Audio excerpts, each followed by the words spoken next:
We are not just art for Michelangelo to carve. It's talking about how men have tried to define women over the centuries.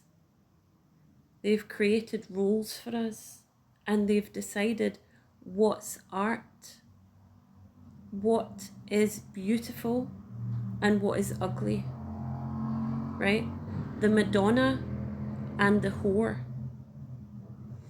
So when she says we are not art for Michelangelo to carve, what she's saying is you don't get to write my story.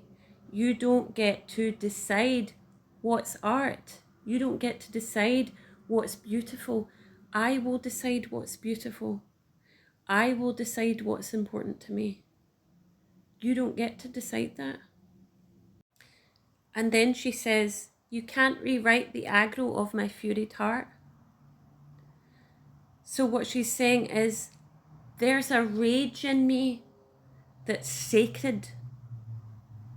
This rage is sacred, and you don't get to define it as not being beautiful just because you've decided that you're going to define women and you're going to define what's art and what's not art. The rage is sacred too. It's saying there's a truth in me that you've tried to suppress, but it's a history that cannot be rewritten to mean something that is acceptable to you. We are not just art for Michelangelo to carve. You don't get to write my story. You don't get to decide what's important or what's beautiful or what's art. You don't get to define me. There will be parts that you don't like, but that's okay.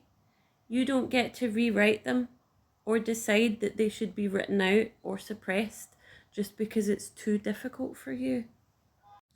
I am who I am, and my truth will stand. You can't rewrite the aggro of my furied heart. This is a rage that's sacred, and it must be heard. It's important.